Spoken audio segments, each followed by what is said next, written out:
¿Qué tal? Buenas tardes, ¿cómo están? Espero estén pasando bien en sus casas, sin problemas, evitando un poco la infección, ¿verdad?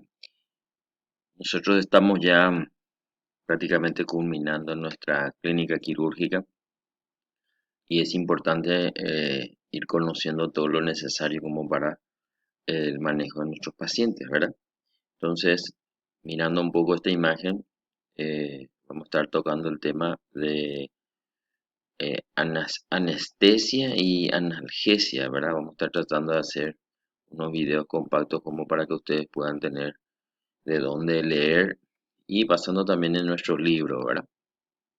En tiempos antiguos el mecanismo de hacer una cirugía era bastante complicado porque no se contaban con todos los medios, ¿verdad? Aquí en esta imagen se puede ver cómo los métodos de asepsia y antisepsia no eran de los mejores, ¿verdad? Pero ya se realizaban las cirugías haciendo algunos tipos de mecanismos de anestesia para poder hacer el procedimiento quirúrgico, ¿verdad?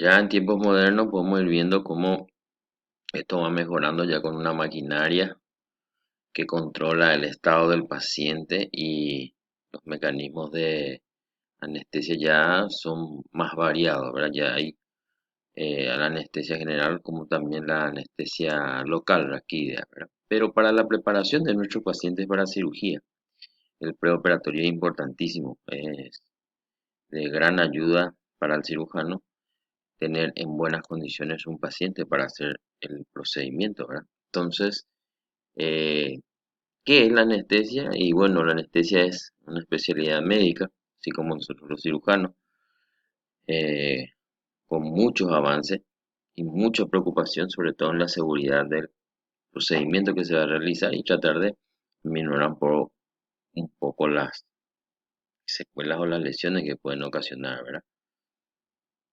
Los trastornos preoperatorios del paciente son factores que se pueden predecir y pueden darnos este, una, un riesgo de cuáles son aquellos que pueden causar la muerte del paciente o pueden dejar lesiones, ¿verdad? Entonces, para eso, esta evaluación preoperatoria es muy importante para evaluar el riesgo, prevenir eventos que pueden ocasionar daño al paciente y descubrir y tratar trastornos que tiene el paciente para optimizar el procedimiento quirúrgico, ¿verdad?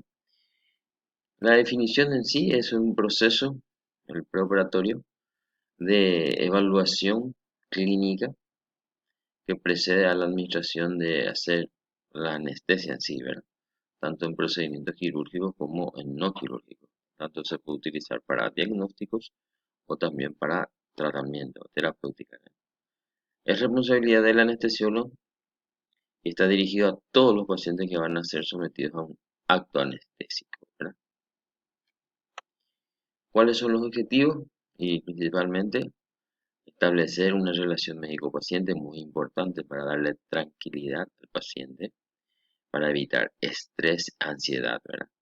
Recopilar información médica al paciente para determinar su riesgo perioperatorio, identificar la patología sintomática que requiere de un tratamiento preoperatorio o un cambio en el manejo de anestésico quirúrgico. Tiene mucho que ver con la elección del tipo de anestesia que se va a utilizar. Estudiar y optimizar el tratamiento de los pacientes con patologías conocidas, ya llámese hipertensión, coagulopatía, alergia, asma, EPOC, ¿verdad? Desarrollar un plan anestésico y un posoperatorio, ¿verdad? Informar al paciente, reducir su ansiedad, ayudarlo a decidir entre distintos tipos de alternativas de técnica y el manejo del dolor posoperatorio. Nosotros, sobre todo en los países un poco más pobres, ¿verdad?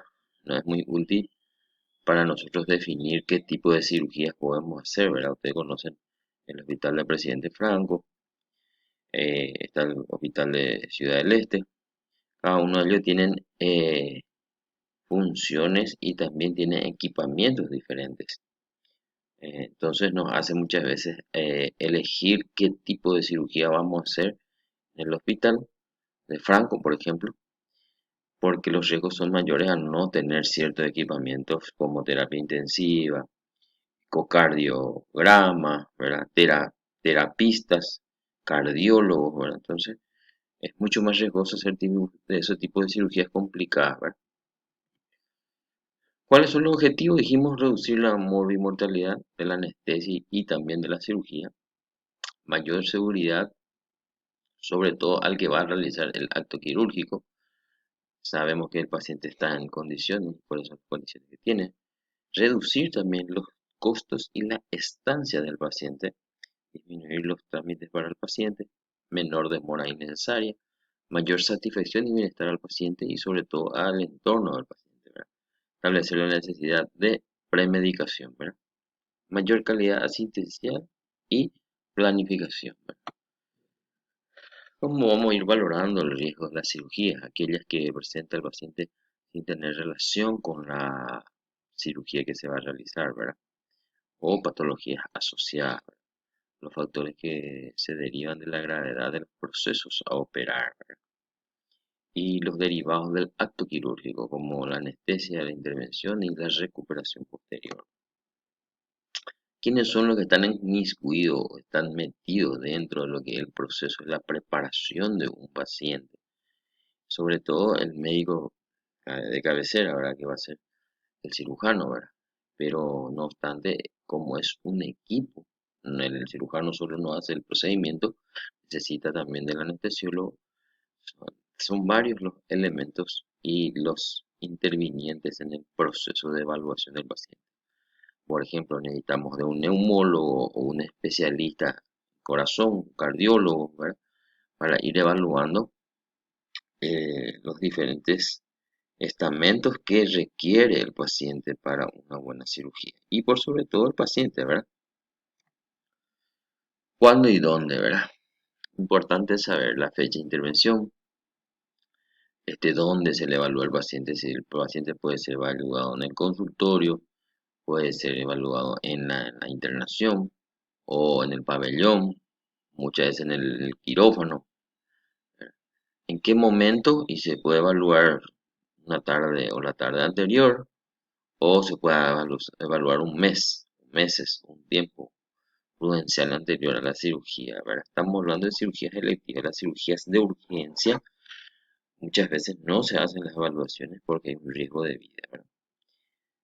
Va a depender sobre todo entonces de las características demográficas del paciente, su condición clínica, el tipo y grado de invasividad del procedimiento y la organización interna de la institución. ¿Cuáles son los aspectos que se consideran en una evaluación prequirúrgica? Revisión, una buena historia clínica, fundamental, ¿verdad? Por eso insistimos mucho en los últimos años de la carrera, es la buena evaluación de los pacientes, la correcta entrevista, saber sacar los datos, qué son los datos necesarios para esa cirugía, ¿verdad? Llegar a un diagnóstico, una buena exploración física, en el caso de tumores, hernias, ¿verdad? Muchas veces no se evalúa bien el paciente y el paciente es llevado sometido a una cirugía electiva, muchas veces no posee una hernia, ¿verdad? ¿Por qué? Por una falta de exámenes físicos o exámenes complementarios prequirúrgicos adecuados, ¿verdad? Y sobre todo la asignación de un estado físico del paciente. Eso nosotros le llamamos como el ASA, ¿verdad? El ASA es la evaluación que habitualmente hace la Asociación Americana de Anestesia. La evaluación del riesgo posterior al ASA, la formulación de un plan anestésico y sobre todo el consentimiento informado del paciente, ¿verdad? Ustedes saben, la ficha clínica, cuáles son los elementos que tenemos, ¿verdad? La historia clínica, el examen físico, los exámenes complementarios, la clasificación, el diagnóstico antes de la clasificación, ¿verdad? El diagnóstico de qué es lo que se va a operar al paciente, clasificación de ASA, el estado funcional del paciente, la capacidad funcional, ya sea renal, respiratoria, cardíaca, ¿verdad? Y el respectivo, la respectiva score o estratificación de riesgo quirúrgico, ¿verdad? Entonces tenemos tres elementos fundamentales aquí, ¿verdad? Los factores de riesgo del paciente, la capacidad funcional y el riesgo de la cirugía, ¿verdad? Los tres elementos siempre van correlacionados y son los que le dan el valor en la balanza a la hora de discernir qué tipo de cirugía y dónde se va a realizar, ¿verdad? Y los riesgos que puede tener este acto operatorio, ¿verdad? Esta es la clasificación americana de anestesiología donde le da diferentes tipos de grado, ¿verdad? Desde el grado 1 hasta el grado 6, ¿verdad? De normal, una enfermedad sistémica, sin limitaciones funcionales, enfermedades sistémicas moderadas a graves, limitantes pero no incapacitantes, con enfermedades sistémicas graves, incapacitantes con amenaza para la vida, estado moribundo del paciente, ¿verdad? Que no espera una supervivencia más de 24 horas, y pacientes con muerte cerebral cuyos órganos van a ser probablemente utilizados para donación. Cada uno de estos tiene diferente grado de este score de gravedad, ¿verdad? Desde el clase 1 hasta el clase 5, ¿verdad? Requerimiento estimado de energía para varios tipos de actividades, donde nosotros vemos si el paciente tiene o no tiene una discapacidad, ¿verdad? Los riesgos quirúrgicos están los de alto riesgo, riesgo intermedio y de bajo riesgo, ¿verdad? Por los de bajo riesgo, por ejemplo, estamos los tipos de cirugías como las endoscopías digestivas altas, o cirugías de cataratas o prótesis mamaria. O los de alto riesgo estamos hablando de lesiones vasculares, aórticas, procedimientos prolongados con gran sangrado, traumas, por ejemplo.